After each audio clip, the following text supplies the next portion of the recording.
नमस्कार, मैं हूं विक्रम। आप देख रहे हैं झुंझुनू का लोकप्रिय यूट्यूब चैनल रंगीलो झुंझुनू। मैं भी मौजूद हूं धोलाखेड़ा के राजकीय स्कूल में, राजकीय उच्च माध्यमिक विद्यालय धोलाखेड़ा। इस दृश्य को देख के शायद मेरे सभी दर्शक हैं उनको अपने स्कूल के दिन याद आ गए होंगे, और हो भी क्यों ना, क्योंकि हम ऐसे ही किन्हीं सरकारी स्कूलों में पढ़ के बाहर निकले। आज कोई कहीं है, कोई कहीं है। अपने बच्चों को अब शिक्षा देते हैं तो कभी कभार स्कूल जाना होता है, और यहाँ का ये वीडियो कवर करने का जो हमारा उद्देश्य था, आपके साथ शेयर करने का जो उद्देश्य था, वो ये कि कई दिनों बाद एक बार फिर स्कूलों में चहल पहल नज़र आई है। राजस्थान सरकार का जो फैसला था, 1 तारीख से स्कूलें खोल दी गई थी 9th और 12th क्लास तक के लिए, 9th से 12th क्लास तक के लिए। तो उसके बाद बच्चे हैं लगातार स्कूलों में आ रहे हैं, और उसी चीज़ का दृश्य आपके साथ शेयर करने के लिए कि किस तरीके की व्यवस्थाएं हैं, कैसे एजुकेशन जो है वो दोबारा अपनी पटरी पे लौट रही है, और स्कूलों में किस तरीके की व्यवस्थाएं नए तरीके से की गई हैं। क्योंकि ये कोरोना काल था जो हमारे पूरे देश और दुनिया के लिए भयावह स्थिति, उसके बाद में आज के दिन कैसे हालात हैं, इन बारे में चर्चा करेंगे। अपने स्कूल के स्टाफ से भी बात करेंगे, लेकिन उसके बीच में एक बात बताऊंगी। एक गवर्नमेंट स्कूल की जो साज सज्जा की गई है वो देख के आपको ज़रूर लगेगा। सहयोगी से कहूँगी चारों तरफ दिखाएं। काफ़ी पेड़ पौधे लगाए गए हैं, फूलों के पौधे हैं, छायादार बड़े पेड़ लगाए गए हैं। ये गुरुकुल का दृश्य याद दिलाता है, जैसे कभी किसी ज़माने में गुरुकुल हुआ करते थे और पेड़ों और झोपड़ियों में बैठ के लोग पढ़ाई किया करते थे, वैसा कुछ है। हमारे साथ स्टाफ के काफ़ी लोग मौजूद हैं, उनसे बात करें। नमस्कार। प्रधानाध्यापक प्रिंसिपल की जिम्मेदारी आपके पास है जी। तो पहले अपना नाम। कमला मीणा। जितने बच्चे आपका नामांकन है उस स्थिति में कितने बच्चे अभी आ रहे हैं? टोटल नामांकन तो 300 के लगभग है, लेकिन अभी 9th से 12th तक के लिए खुली। हाँ, 9 से 12 तक के लिए। तो उन क्लासों में जो नामांकन है उसमें कितने प्रतिशत तक बच्चे आ रहे हैं, कितना अटेंडेंस कितने प्रतिशत? सरकार की गाइडलाइन के अनुसार अभी 50% बच्चों को ही बुलाया जा रहा है। अच्छा, ये और वो 50% बच्चे लगभग आ रहे हैं। तो आपको महसूस हुआ कि कुछ बदलाव आया है पढ़ाई में? पढ़ाई में भी बदलाव आया है, बच्चों में भी आया है। थोड़ा नुकसान तो हुआ ही है इतने दिन। नुकसान तो इतना हुआ है जिसकी भरपाई होना आगे वाले 1-2 साल लगेगा उसकी भरपाई में। अब वो एक शिक्षक की जिम्मेदारी होती है कि एक बच्चे को और उसको शिक्षा के रूप में पोषित करता है, वो एक शिक्षक करता है। तो वैसी स्थिति अब जिम्मेदारियां आपकी ज़्यादा बढ़ गई हैं। लेकिन इसके अलावा और बात करेंगे, सिटिंग अरेंजमेंट वगैरह है वो किस तरीके से चल रहा है? 50% बच्चों के अंदर सीटिंग अरेंजमेंट में इतनी ज़्यादा दिक्कत आ नहीं रही है, क्योंकि 2, 4, 5, 7 बच्चे 50% में भी एब्सेंट रह जाते हैं।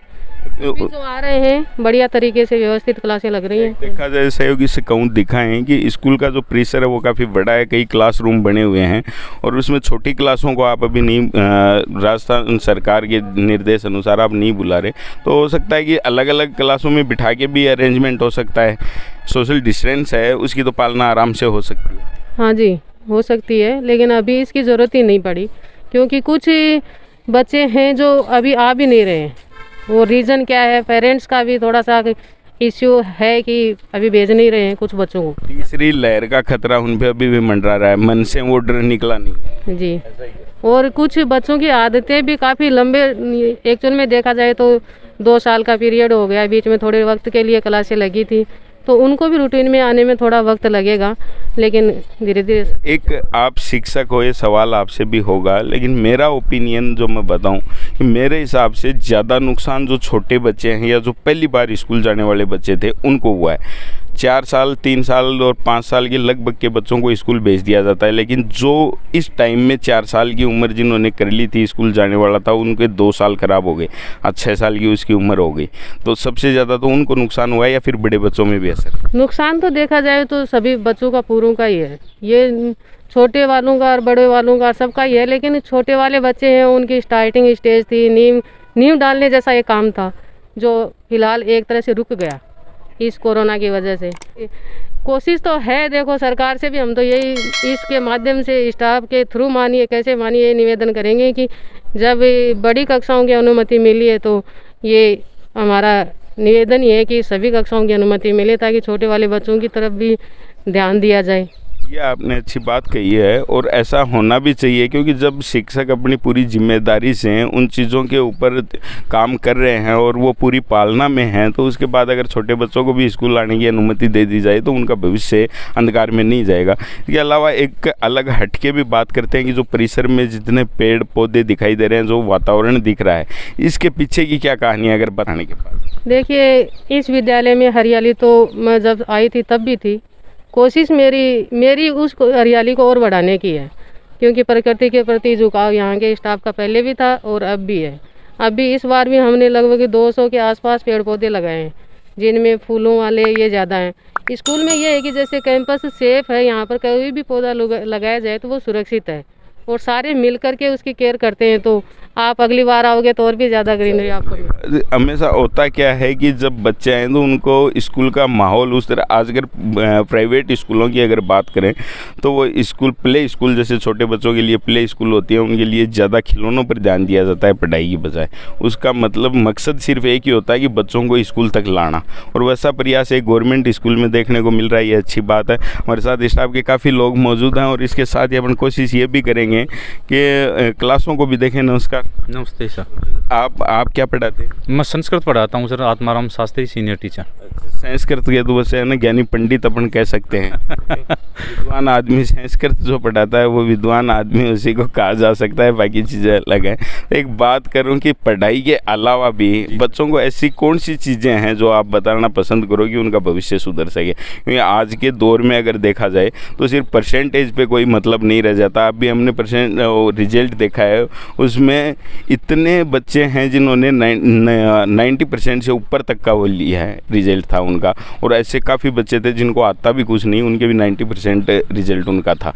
तो ये तो चलो जो बात थी वो किसी भी तरीके से किया गया होगा, लेकिन ऐसी कौन सी चीज़ें हैं जो आप उस पढ़ाई के अलावा उनको देना चाहो ताकि वो भविष्य में अपना काम धंधा करके गुजारा कर सकें? पाठ्यक्रम में और जहाँ तक देखने को मिलता है कि व्यावसायिक शिक्षा का जो भाग है वो नगण्य है। नगण्य है, बिल्कुल नहीं है। तो अगर पाठ्यक्रम में व्यावसायिक शिक्षा के कुछ चैप्टर और जोड़ दिए जाएं तो मैं ये समझता हूँ कि आने वाली पीढ़ियों के लिए और अपने व्यवसाय के माध्यम से ये बच्चे तैयार हो जाएंगे। तो हमारा एक ऐसा देश है जिसमें काफ़ी प्रतिभाएं छुपी हुई हैं जो हमें सोशल मीडिया के माध्यम से पता चलती रहती है हमेशा कि काफ़ी कुछ हुआ है। ऐसी बातों को लेके और अभी देखते हैं क्लासरूम्स हैं, उनमें भी देखेंगे कि बच्चों की क्या अरेंजमेंट है और उनसे भी बात करेंगे उनको कई दिनों बाद क्लासें दोबारा लगी हैं। मैं एक क्लासरूम में हूँ, आप देख पा रहे होंगे, और इस डिस्टर्बेंस के लिए आगे टीचर पढ़ा रहे हैं तो उनसे माफ़ी भी चाहूँगा। सिर्फ हम 2 मिनट लेंगे। ये उद्देश्य हमारा सिर्फ इसलिए था कि आप लोगों को ये दिखा सकें कि आप अब बच्चों को स्कूल भेजने से डरिए मत। वो दौर था वो ख़त्म हो चुका है। आपके बच्चों के भविष्य की बात है तो आप अपने बच्चों को स्कूल में भेजिए। अरेंजमेंट आप देख सकते हैं, सोशल डिस्टेंसिंग की पालना हो रही है, बच्चे मास्क लगा के बैठे हैं और पढ़ाई का वो एक बार दोबारा दौर चालू हो गया है।